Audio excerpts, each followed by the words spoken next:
Our book for today is Leviticus, a very appropriate book in God's providence. We didn't plan this, but Leviticus, if you were to sum it up, let's say in one word, what would you say its major emphasis is?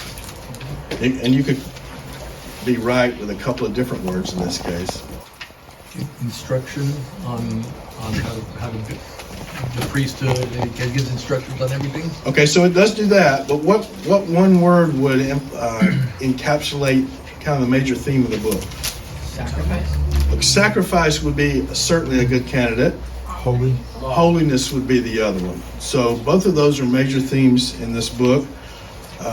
When we say sacrifice, we're talking about making atonement for sin, and that is very serious instruction in the book of Leviticus, particularly substitutionary atonement, right? It's not the sinner that gets sacrificed. Who is it in Leviticus?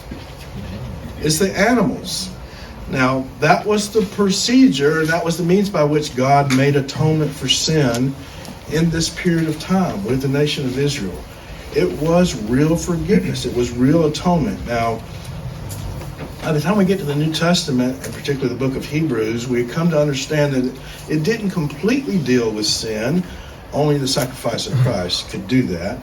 But when the worshiper in the Old Testament context came and brought his sacrifice in faith and in obedience to the instruction that he was given, God forgave his sin. He was accepted before God. It's a very important truth in the book of Leviticus. Now, the book takes place over the period of about a month down at Mount Sinai. Remember, when we started Exodus, we were up here in the land of Goshen. Over the first 18 chapters, God delivers Israel from Egyptian bondage through his servant Moses. He brings them down, and they make like 4 different stopping points along the way, but they end up down here at Mount Sinai. And the end of Exodus is describing the construction of the tabernacle.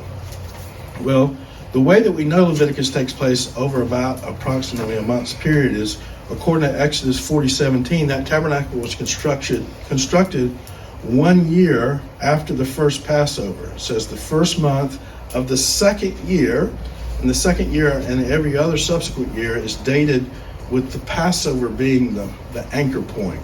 But that would be the first year. First month of the second year on the first day of the month. And then the book that's after Leviticus, Numbers 1:1, begins on the first day of the second month. So that's how we arrive at the fact that Leviticus takes place and the events of Leviticus take place over a period of about 30 days at Mount Sinai. We looked at the tabernacle in our study of Exodus. This is the setting in which this sacrificial system takes place. We have the high priest here in his very special garments. We're going to see that when the high priest goes into the most holy place, the Holy of Holies, he actually takes these garments off. He puts on the garments of a regular priest. He has to make atonement for himself first. We have the altar out here upon which the sacrifices would have been made. We have the brazen laver here, which the animals would have been washed first. As you read through Leviticus, you see that the person who brought the animal, the worshiper who's making sacrifice, participated. He helped with the sacrifice of the animal himself, and the priest helped him. But they washed the animal in the laver. They, at times, anointed this brazen altar. As you get inside the tabernacle, we see, especially on the Day of Atonement, that the priest brings blood inside to the most holy place and puts it on the Ark of the Covenant. He also, at a certain point, puts blood on the altar on the outside. But this is the interior also where the priest regularly maintained the tabernacle service, right? They kept the showbread. They changed it out every week. They were able to eat of that bread. They also maintained the light of the 7-stem candelabra, the menorah. But this is a good picture to have in your mind as you read through the book of Leviticus. All right, we're going to talk about the structure some. Structure, I'm basically just talking about an outline. And I'm trying to make the outline of these books basic enough to where you can kind of think through them again. I hope that's the case for Genesis and Exodus that we've already covered. Think about Exodus, the first 18 chapters is God's delivering the Israelites from Egyptian bondage through Moses and bringing them down to Sinai. How would you describe the chapters 19 through 40 of the book of Exodus? The people of Israel at Sinai, when they're receiving the instruction Excellent. through Moses. And particularly entering into the Mosaic covenant with God, which is that instruction, that law, 19 through 24, construction of the temple. He said, say it again loud, Isaiah. Like their instruction at Mount Sinai through Moses. So 19 through 24 of Exodus is the covenant, God entering into covenant with Israel, is providing them that covenant constitution for the nation, and also the construction of the tabernacle through which they'll observe the covenant. So for Leviticus, we're going to divide it up into two main sections as well. Israel's acceptable approach to God through sacrifices in chapters 1 through 10, and then Israel's walk with God in fellowship, and particularly in holiness in 11 through 27. And we're going to expand both of those. The first one only has two subsections, the offerings and their regulations in 1 through 7, and then the consecration and duties of the priest in 8 through 10. You know, the name Leviticus is a bit of a misnomer. That name means pertaining to the Levites. This is more specifically the priest manual, if you will, on worship. Now, the priests were of the tribe of Levi, and they had to be direct descendants of Aaron. So just keep that in mind. It's a little. It deals more with what the priest is to do than the Levites more generally. Israel's walk with God in fellowship. I should also add, the priests had an extremely important role. They were mediators between God and the people. They had a responsibility to be holy and to inculcate holiness, not only through the sacrificial system, but also through carefully teaching the law of God. And, no organization rises above its own leadership. If the priests kind of get off center or off kilter, then the people are going to do that as well. That would be true for both the kings and the priests. The second section, 11 through 27, I put it all up here so you can see it on one slide. We'll walk through it more carefully, one section at a time. A lot of emphasis on the holy versus the common or profane, clean versus unclean. Again, as Andre mentioned, instructions on how the sacrifices were to be offered, and even the procedure for how the priests were to be prepared to offer the sacrifices. 23 through 25 is a description of the festivals that God's people were to observe. And we talked about these last week. They had both an agricultural relationship with the harvest and the recognition that God had done what he had done in providing for his people, but also remembrance, theological remembrance of what he had done already for them in bringing them out of Egyptian bondage. Of course, Leviticus 26 is a key chapter in the book. It summarizes the essentials of the law. It promises blessing for covenant obedience. It promises discipline for covenant disobedience. It even looks at a future day after that discipline, and after the ultimate discipline of being taken out of the land, to restoration back to the land. It really lays out the storyline of the whole Old Testament.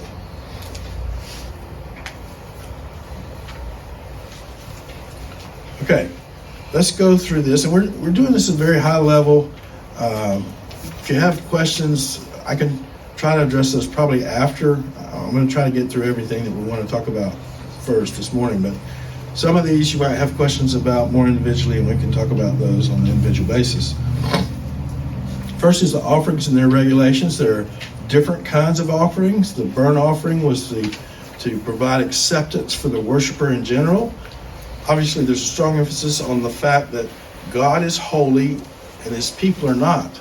They're by nature sinners, and they have to have an atonement made for them even to approach God. So on the one hand, God is approachable. I mean, he's designed the system so they can come and approach him and worship. On the other hand, he's so completely and utterly holy and separate from his people that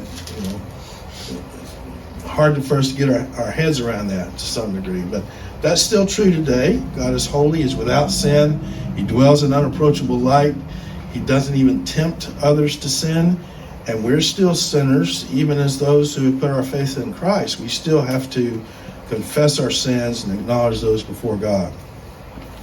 The burnt offering was, again, substitutionary in nature. It wasn't the sinner that was burned or put to death. It was an animal that he brought, and there were different kinds of animals could be brought depending on, mostly on the financial condition of the person that was bringing them. If you look in Leviticus 1, it talks about the fact that you could bring it from the herd. That would be a bullock, a young bull. You could bring it from the flock, which would be either a lamb or a goat. Or if you couldn't afford either one of those, you could bring a bird as a sacrifice. They were all for the same offering, and they were for, again, the general acceptance of the worshiper. There was also a meal or grain offering. This was a burnt grain offering that memorialized the worshiper before the Lord. You have this concept in a couple of cases, both with this burnt meal offering and with the incense inside of the tabernacle, where the smoke rises up to God. And there's both this idea of it being a pleasing fragrance to the Lord through the obedience of His people, and also just the idea of this offering reaching up to Him, kind of vaporizing and going up to Him. Some of this is not as clear on this offering, what the exact significance is. Some say it's to express thankfulness and dedication to God. Peace offering, certain animal parts were consumed on the altar. And again, there's some distinction between these as to how the animal is to be handled. Sometimes the priests eat parts of the animal. And again, that would be their participating in the Lord's table, as it were, in the Old Testament sense, both eating the showbread and eating the offerings that were brought by the people. It was a means, remember, they don't have a land allotment like the other tribes will have, so it was a means by which the priests were sustained. This offering expressed the joy of fellowship with the Lord. And then there was a sin offering, again, made on behalf of individuals or for the assembly as a whole. And that's what took place on the Day of Atonement. The Day of Atonement was one day out of the year. At the end of their year, the high priest went inside the most holy place. He was the only one in the tabernacle, and this is spelled out in Leviticus chapter 16. It's really quite detailed as to, he sacrifices a couple of animals. He also has one goat where he comes back outside, he lays his hands on the goat, and there's a transference of the sins of the people to that goat. And it's what we now refer to as a scapegoat, in the sense of it's sent away into the wilderness, symbolizing the bearing of the people's sin away into the wilderness and not to be remembered by the Lord anymore. Of course, the sin offering required an animal without defect. It was sprinkled on the altar, part of the sacrifice that was offered on the altar, and part burned outside the camp. Then we had a trespass or guilt offering, which was very similar to the sin offering, but its primary difference was there was some restitution required, whether to your fellow man, something you had taken from him and had to be restored, or something perhaps that you had withheld from God, something that you should have given to God and didn't.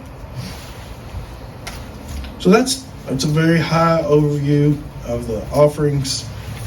Again, if you want to delve into those in a more thorough way, I can recommend some resources to you. We're just trying to get the big picture flow of the book here. Secondly was the consecration and duties of the priest in chapter 8 through 10. After the tabernacle was completed, after Aaron and his sons were set apart as priests in chapter 8, we have that process taking about 1 week, and Aaron offers the first offerings, the very first offerings on the altar that had been built. And then we have the first sign of the cost of disobedience. Nadab and Abihu were two of Aaron's original sons. The others were Eleazar and Ithamar. Let's read a little bit from Leviticus 10 to see what happens in this case. Excuse me. Now Nadab and Abihu, the sons of Aaron, took their respective fire pans And after putting fire in them, placed incense on it and offered strange fire before the Lord. Now that strange fire is kind of an interpretive question. What exactly does that mean? And what are the options from what you know already? They're unauthorized or as part of the heathen practices. Okay, unauthorized, not coming from the right place, which probably refers to the altar outside the camp, and therefore disobedient, right? They're not doing it, that's the main thing, they're not doing it as prescribed. And what happens? This was strange fire before the Lord, which he had not commanded them. That shows the violation. And fire came out from the presence of the Lord and consumed them, and they died before the Lord. Now you can imagine, these are the very first, these sons of the high priest, and they're consumed by fire. So it's yet another way that God makes very clear that he's serious about this. He's serious about obedience in general. He's serious in particular that his leaders pay attention to what he says. Now there's another interpretation that's talked about in this connection, and that is that these fellows might have been intoxicated. And the reason they say that is a verse later in chapter 10 that says this: "Do not drink wine or strong drink, neither you nor your sons with you, when you come into the tent of meeting, so that you may not die." It's a perpetual statute throughout your generations. So people make a connection with that, with the fact or the possibility that Nadab and Abihu were drunk. I don't think that connection is that strong, but I'm just letting you know that that's another possibility. I think the main thing is that they didn't offer fire the way that God prescribed for them to offer it. All right, so let's continue now in 11 through 27 and just run through, again, blocks of material and the different things that they deal with here. 11 through 15 describe clean versus unclean. Now, in what sense are those chapters talking about? What is clean versus unclean? Does that mean what God said he wants used versus just common use? Okay, so I would see a little bit of a distinction between holy and common. I think that's what you're describing. Clean versus unclean wasn't always a sin issue, to be sure, right? Can you think of an example of somebody entering into a state of uncleanness where they had not sinned? Somebody with leprosy? Okay, so leprosy wouldn't necessarily be brought on by sin, and yet they would be unclean, and Leviticus actually deals with the procedure of dealing with those kinds of diseases. And having a baby. Having a baby brought you into a state of uncleanness. What else? Menstrual cycle for a woman. Even touching a dead body could bring you into a state of uncleanness. So I think the best way to understand this concept, that even though it's not a moral sin to do some of these things that we've just mentioned, it does have the idea of the sin nature, and even having a baby, of transmitting sin to another generation. We think of having a baby as a gift from the Lord and a good thing, and it is. But at the same time, there's still that cognizance of that sin being passed down to another generation. You know, the other thing that's very dominant in this section for clean versus unclean is animals. Animals, again, are declared by God as clean or unclean, and they could only eat the clean animals, right? What's the purpose of that? And again, there's multiple interpretations as to what that might be. It could set them apart from other nations. I think that's the best one. If you heard Silas, what that did was prescribe what Israel could eat and what they couldn't, and that would set them apart and make it harder for them to mix with the other nations. We're going to see a passage in Leviticus that pretty much says that. You know, some of those things you wonder, why would this be okay to eat? Why would this not be? And certainly by the time you get to the New Testament, there's a point at which Jesus declares all foods clean. But at this point, in his economy and with his people, certain things were allowed to be eaten and certain were not. And again, a lot of it has to do with keeping them distinct as a people. So So animals we talked about, the uncleanness of childbearing, instructions on circumcision are in chapter 12. Circumcision was vitally important. It was the sign of the Abrahamic covenant. A person who was not circumcised was liable to being cut off from his people. We have instructions for the priest to deal with various skin diseases that we mentioned and bodily discharges in 13 through 15. Again, those brought a person into a state of uncleanness. If you think about it, everybody over the course of their lives was going to be unclean at some point or another. And it's more than just sin. Every person is going to be tainted by sin as well.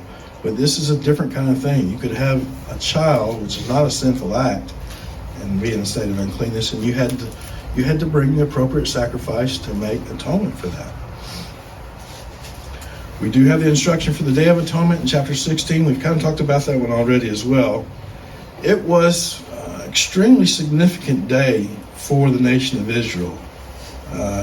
It was a day very similar to what we celebrate today, with Good Friday first, and then with the resurrection of Christ. This was a day in which the whole nation felt the relief of their guilt. They felt that their sin had been atoned for, and they felt genuine forgiveness. Now, this brings up this issue, and for whatever reason, I've had discussions with people very recently about it, as to whether or not these sacrifices pointed forward to Christ, and that somehow the Old Testament worshiper knew that these pointed forward to a future Redeemer who would die for the sins of the world. I don't see anything like that in Leviticus. Now, I would agree that this sacrificial system reminded people of their sinfulness. It certainly reminded them that without the shedding of blood, there is no forgiveness of sins. So that by the time you get to the New Testament period, by the time you have the sacrifice of Christ, they should have understood. This system would have prepared them for that day. But that's a different thing from seeing, okay, I'm coming as an Old Testament worshiper, I'm bringing the appropriate sacrifice. I know that one day this system is going to be done away with, and there's going to be a greater sacrifice. It's easy for us to say that, looking as we do from this side of the cross. You have to put yourself in the shoes of that Old Testament worshiper. For them, this system was given to them by God. This was the means by which they maintained their fellowship with God. He'd already redeemed them and brought them out of Egypt, but this was the system that they were responsible to obey.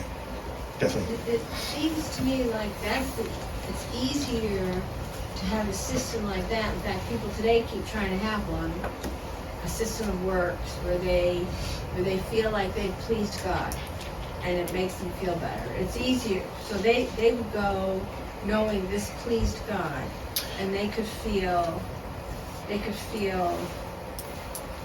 Virtuous.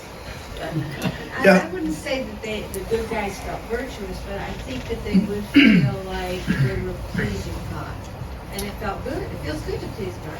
It does feel good to please God. I would not say that they're, and you may not be saying this either, I don't think they're earning their salvation. No. Or trying to. But today, a lot of people prefer, instead of salvation by faith, because of the grace of God, they prefer to attach something to it that they do, and then it makes them feel better. Like, and it's just the sin nature. I just think it's easier if we somehow get to do something to say.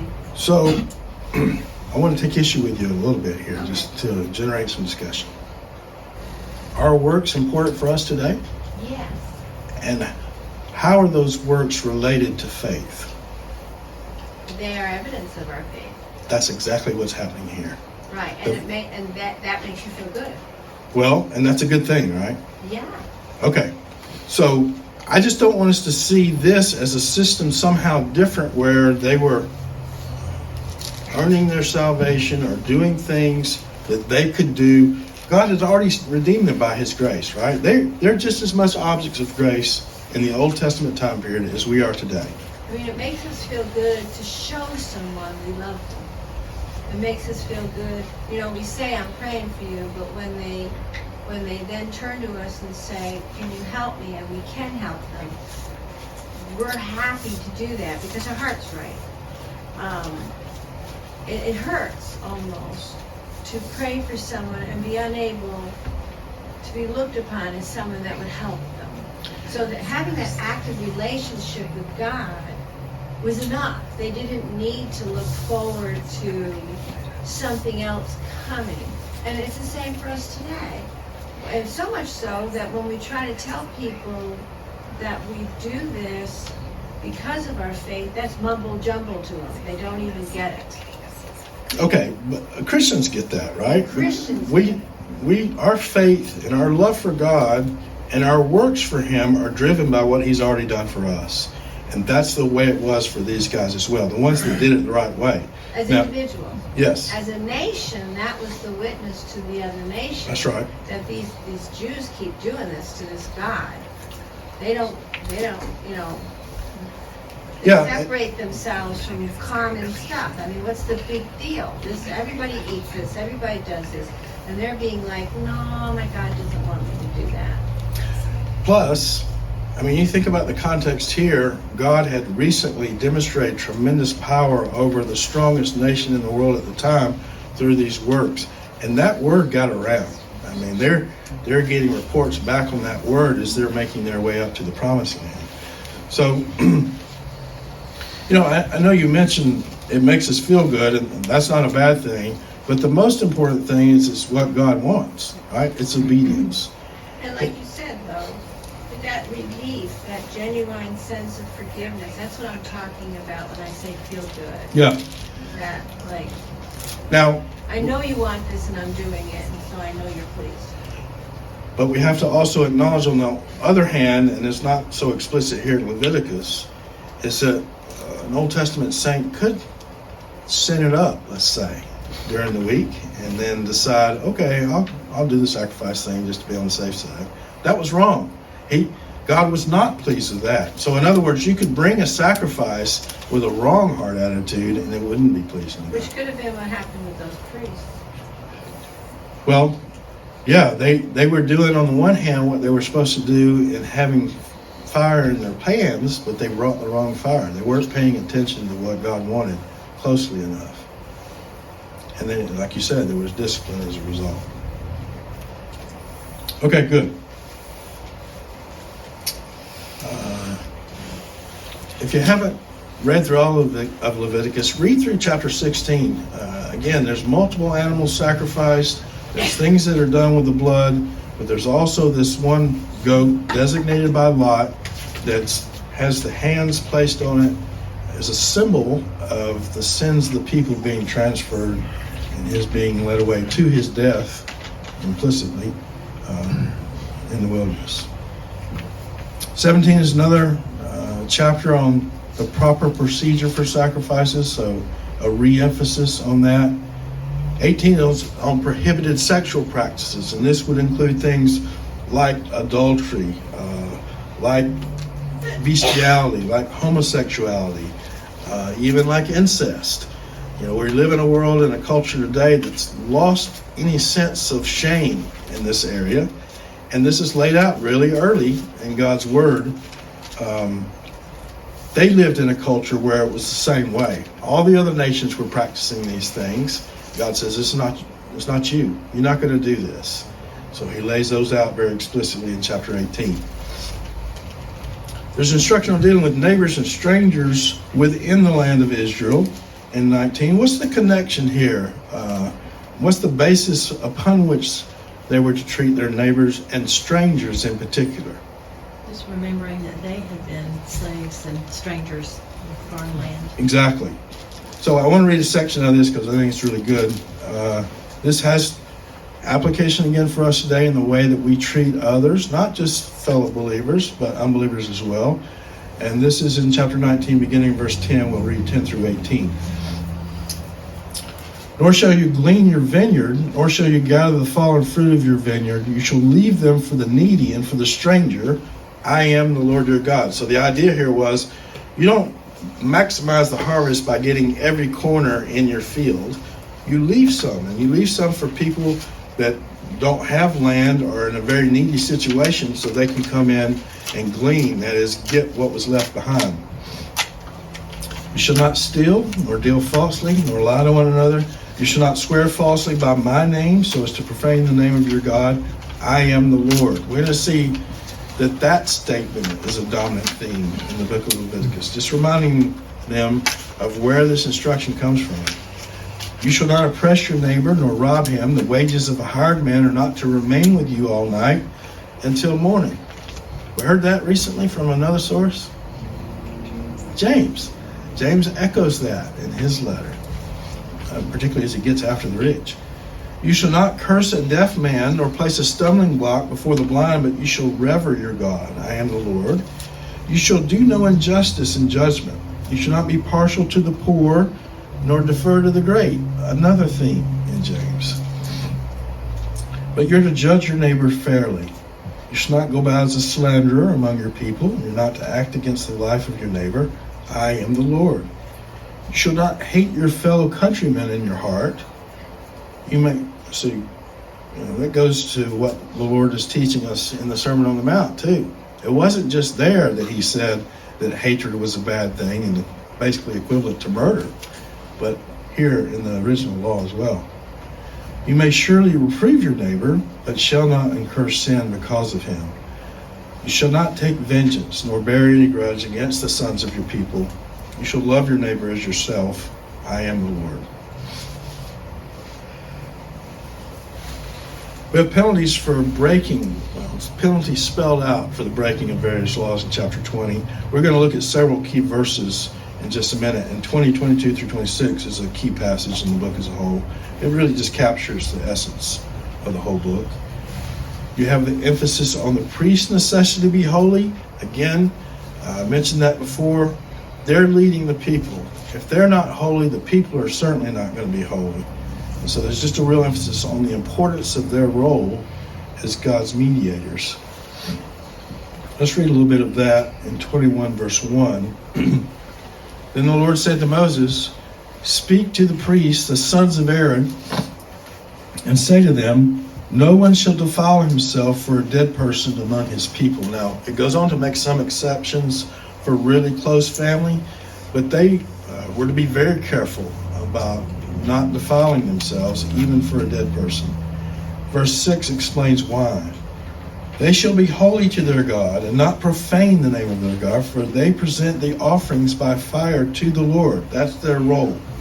The bread of their God, so they shall be holy. Then we have the feast of God's people in 23 through 25. Again, we're going to walk through these at a very high level. David sent out for me a description of these. One is a chart from Dr. Barrett that lays out the different feasts and their purpose, and even makes a connection with what's going on in the New Testament. The other is from International Bible. So ISBE, what's that stand for? Standard Bible. Encyclopedia. International Standard Bible Encyclopedia. And it just gives a really brief summary of what the significance of each of the feasts are. First, we had the Sabbath day, which is strictly speaking not a feast, but it was a regular day of rest. People were to work 6 days and rest on the seventh. They're following God's pattern in the way that He created the universe in that way.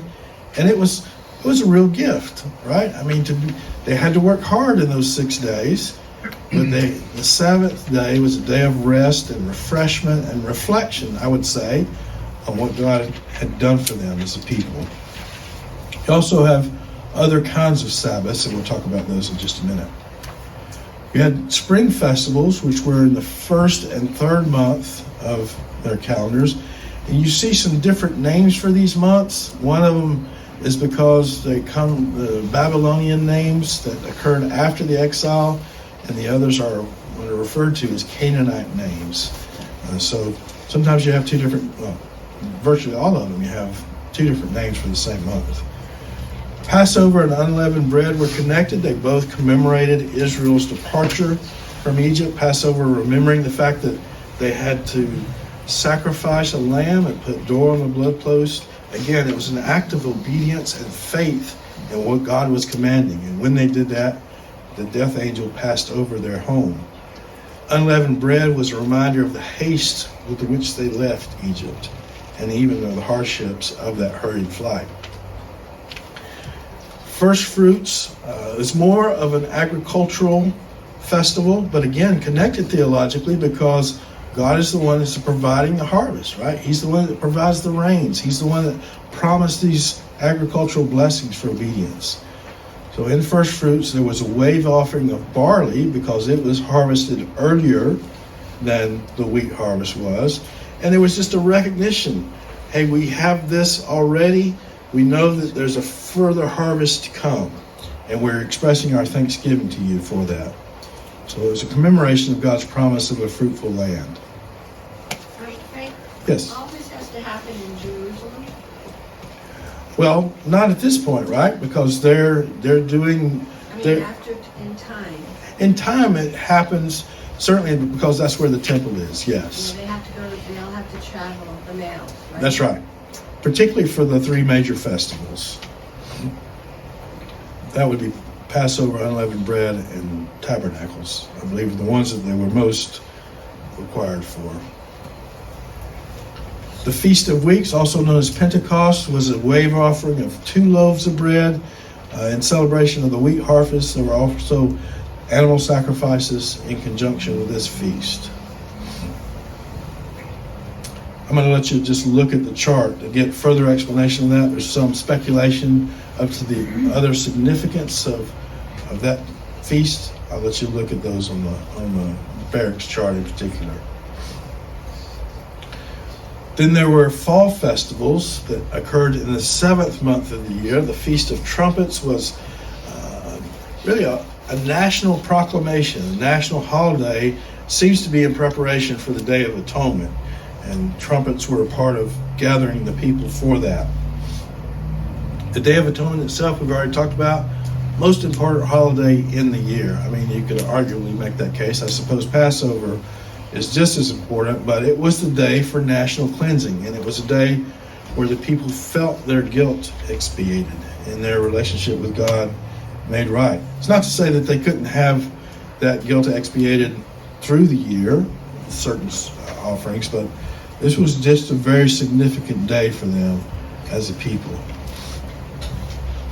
The Feast of Booths commemorated what? The wilderness wanderings, the fact that they were in shelters as they traveled through the wilderness.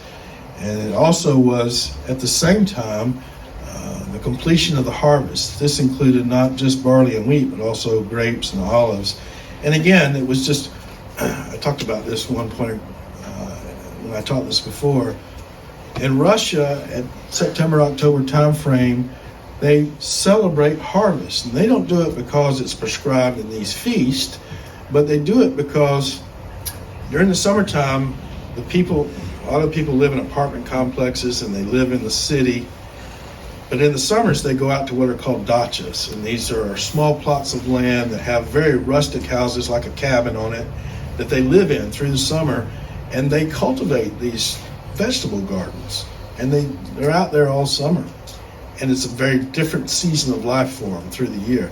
But they make enough of those vegetables to carry them through the long winter, in Novosibirsk in particular.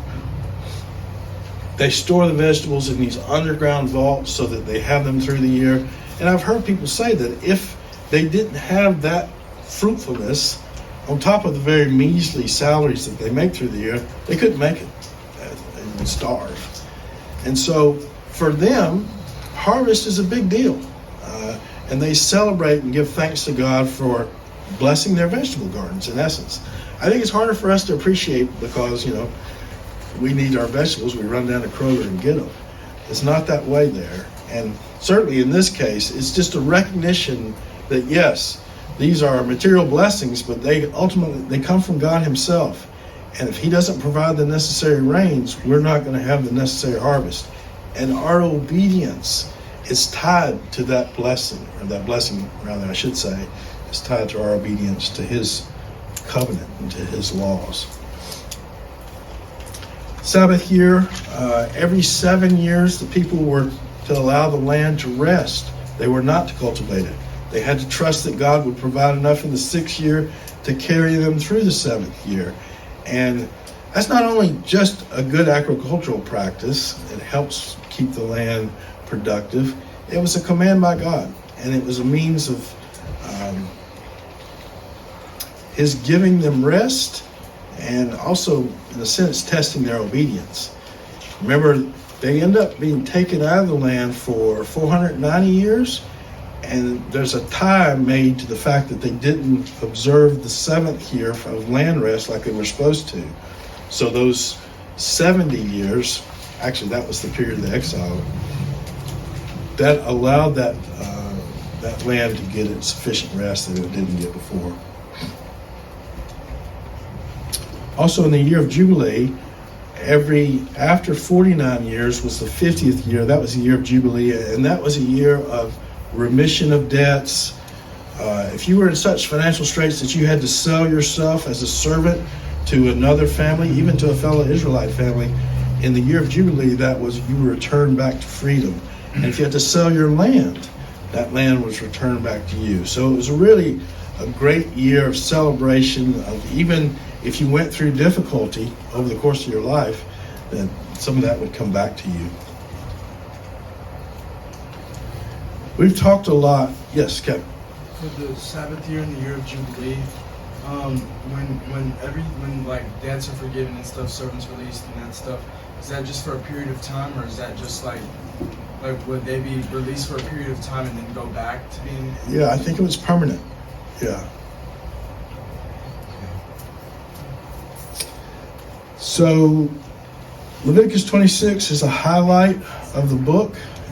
Even if you're not crazy about all the other things that are spelled out in Leviticus, 26 is a really exciting chapter. And I know we've talked about that a lot. The fact that we've already looked through or gone through the covenants makes a big difference here. I do want to just, in summary fashion, remind you of the content of Leviticus 26. First, there's a summary of the law and its requirements. Very compact summary. You shall not make for yourselves idols. So God was to be the only thing, the only person they worshipped. Nor shall you set up for yourselves an image or a sacred pillar, nor shall you place a figured stone in your land to bow down to it. I am the Lord your God. There's only one true God. You're to worship me accordingly. You shall keep my Sabbaths and reverence my sanctuary. I am the Lord. Sabbath was a sign of the Mosaic covenant. So keeping the Sabbath really was a way of saying, observe my law. Keep covenant with me. Reverence my sanctuary in a way that Nadab and Abihu did not do. Otherwise, you're going to suffer the consequences. Then in 3 through 13, there's promises for blessing if they do those things. And those include agricultural prosperity, peace with the other nations, population. They would be fruitful and multiply, both as human beings and their flocks. And most importantly, God's presence would dwell among them. He's going to be over the mercy seat of the tabernacle. Those blessings conclude with, in Leviticus 26:13, I am the Lord your God who brought you out of the land of Egypt so that you should not be their slaves. I broke the bars of your yoke and made you walk erect. So he's reminding them of the purchase that he has on them, the fact that he's the one that delivered them and they belong to him. Similarly, in 14 through 33, there are promises of punishment for disobedience, physical debilitation and defeat at the hands of their enemies, drought, which would not bring agricultural prosperity, devastation by wild beasts and by siege, and ultimately deportation out of the land. After all those are laid out, we get to these verses at the end of Leviticus 26. 40 through 46 is really the promise of future restoration, but we'll read 44 and 45. In spite of this, these people, his people, are in the land of their enemies, I will not reject them, nor will I so abhor them as to destroy them, breaking my covenant with them, for I am the Lord their God. But I will remember for them the covenant with their ancestors, whom I brought out of the land of Egypt in the sight of the nations, that I might be their God. I am the Lord. That is a reference to the Mosaic covenant. If you read earlier in verses 40 through 42, there is another reference to the Abrahamic covenant. So it keeps them tied together as we have.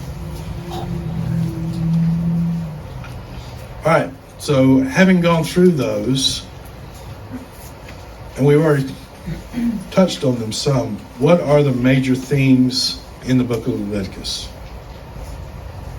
Holiness. Holiness. The fact that they're to be separate from the other nations. The fact that God himself is holy and they're to be holy just as he is holy. Sacrifice for sinfulness. Sacrifice for sinfulness and the sacrificial system in general. Priesthood. Priesthood. I mean, this is the book that gives the priest the most detailed instructions on what they're to do. Think of any others? Clean and unclean. Clean and unclean is another thing. So let's go through the ones that I have here. The presence of the Lord. Even in some of the passages that we read, we have this emphasis. I am the Lord your God. Just a reminder. You can see all the different chapters that phrase appears in. And being before the Lord. Keep in mind that this is God's presence with them in the tabernacle. So they're doing these things to be accepted by him in his very presence. Holiness, we said, and we're contrasting the holy with the common or the profane. The holy includes the Lord himself, Yahweh. It includes the people, the nation of Israel. It includes things. There were things that were holy things, right? And not to be profaned. Leviticus 2:3 says, the remainder of the grain offering belongs to Aaron and his sons, a thing most holy of the offerings to the Lord by fire. The times, those feasts that we walked through were considered holy convocations. They were holy times designated by the Lord, and they were not to be violated. Ray, can you substitute holy with the phrase set apart to or belonging to? Yes. I mean, holiness has the idea of being set apart, consecrated. And it's in contrast to the common or the profane. Now, when I say profane, I don't mean like profane language. I mean common everyday use. There was a difference between a common water pot and the laver of the Lord in the sanctuary.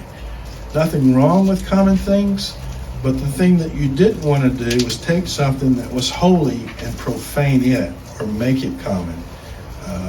That brought the Lord's wrath. Let's look at that in Leviticus 19. When you offer a sacrifice of peace offerings to the Lord, you shall offer it so that you may be accepted. It shall be eaten the same day you offer it, and the next day. But what remains until the third day shall be burned with fire. So if it is eaten at all on the third day, it's an offense. It will not be accepted. And everyone who eats it will bear his iniquity, for he has profaned the holy thing of the Lord, and that person shall be cut off from his people. So really the idea of profaning something is not doing it in accordance with the way that the Lord prescribed. Matt mentioned we had the clean and the unclean, and we have the sacrificial system that's spelled out in detail in 1 through 7 and in 16, also with the priests in 8 through 10. So a couple of key verses that I think encapsulate the book as a whole. The Lord says in 11:44, I am the Lord your God. Consecrate yourselves, therefore, and be holy, for I am holy. Just as I am set apart, and in a much greater way than you are, you too be holy. You too be set apart from the sins of the nations and just from them in general as people. This idea of blood sacrifice as necessary to atone for sin. The life of the flesh is in the blood. I've given it to you on the altar to make atonement for your souls.